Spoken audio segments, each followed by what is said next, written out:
Alright, let's talk about something we all take for granted. You're sitting in a metal tube 35,000 feet in the air, cruising at over 500 miles an hour. You're complaining about the legroom, maybe sipping a tiny can of soda. But have you ever stopped to think about what's actually making this miracle happen? It's not just the fancy engines or the skilled pilots, it's the stuff that feeds those engines. The lifeblood of aviation. I'm talking about the fuel. From the moment that plane pushes back from the gate to the exhilarating roar of takeoff, and the steady hum of cruising altitude, every second depends on the quality and reliability of what's sloshing around in the wings. It's a dirty job to make it, handle it, and get it just right. It's a story about trust, precision, and a whole lot of hard work done by people you'll never meet. The fuel powering your flight began its journey long before you booked your ticket. Extracted, refined, transported, stored, and tested again and again. Every step of the way, someone's job is to make sure it is perfect. Because in aviation, good enough is a recipe for disaster. So the next time you're buckled in and feel that surge as the plane accelerates, give a little nod to the fuel, the invisible force lifting you toward the clouds. Now you might be thinking fuel is fuel, right? What's the big deal? Comparing aviation fuel to car gasoline is like comparing a racehorse to a trusty old mule. Your car's engine runs in a pretty cozy environment. A plane faces bone-chilling temperatures and dramatic pressure changes. Jet fuel is engineered for sustained, reliable performance in a turbine that runs for hours under immense stress. Car gasoline is all about octane. Volatile, it evaporates easily, which is good for starting your car, but not for high-altitude flight. At low pressure, gasoline would vaporize. Jet fuel is a kerosene-based, less volatile, more stable cousin. Your car needs quick bursts. A jet needs marathon-like steady power. Jet fuel also helps cool engine components as it flows through the system before being burned. Both fuels come from crude oil, but they come from different refining cuts and get different additives. You could no more run a jet on car gas than you could run your lawnmower on jet fuel. Don't try it.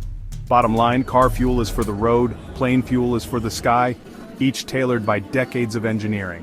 Just like you wouldn't use a screwdriver to hammer a nail, you don't use the same fuel for every aircraft. Jet A, the undisputed king in the US, a refined kerosene-type fuel built for reliability. Jet A1, nearly identical, but engineered to lower freezing points for global and polar routes.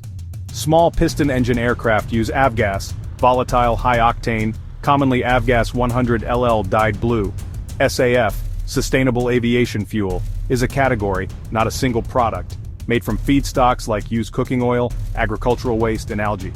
SAF is designed as a drop-in fuel, blendable with conventional jet fuel, and usable in current aircraft and infrastructure. Today, SAF is a small part of supply, but a critical step to cleaner flying. Making it at scale is hard but essential.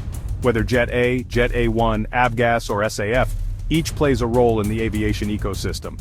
These are the folks doing the dirty, critical work, the unsung cast that keeps us flying. So what exactly makes aviation fuel special? It's not magic, it's science. First up, energy density, how much energy you can pack into each gallon. Airplanes are all about weight. Higher energy per gallon means longer range without impossible fuel weight. Next, freezing point. At cruise altitudes, temperatures can hit 50 C, fuel must remain fluid, not waxy slush. If fuel gels, it won't flow to the engines, a life or death property. Flashpoint governs safety on the ground. Kerosene-based jet fuel has a much higher flashpoint than car gasoline. This makes handling tens of thousands of gallons far safer during storage and pumping. Energy density, freezing point, and flashpoint, the holy trinity of aviation fuel. Achieving this balance requires precise refining and additives, a recipe perfected over decades. This isn't just some generic liquid. It's engineered to do one of the most demanding jobs on the planet.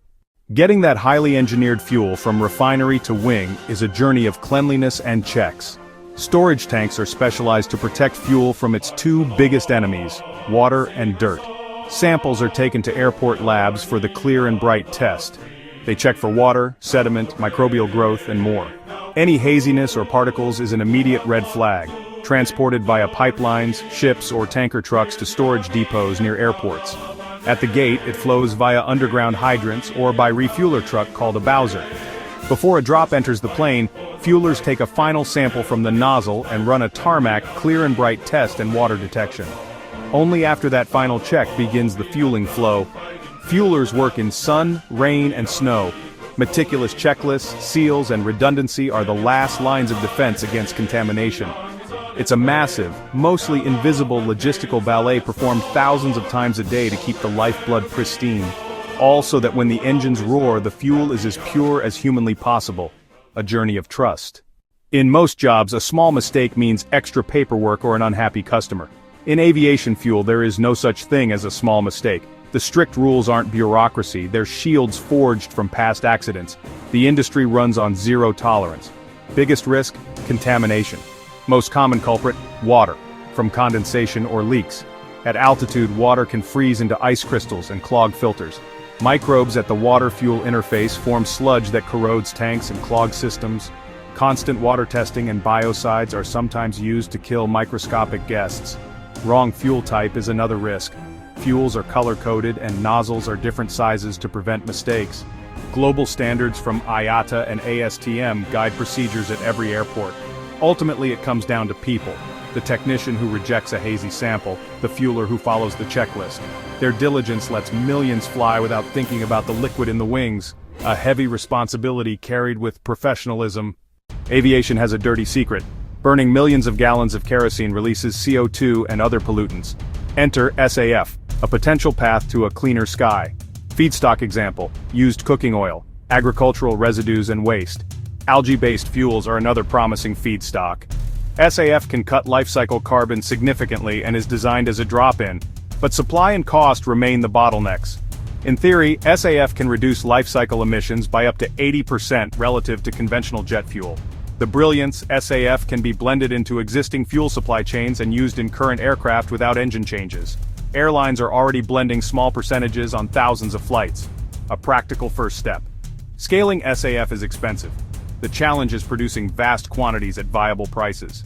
Whatever the source, safety, energy density, freezing point, and cleanliness standards remain non-negotiable.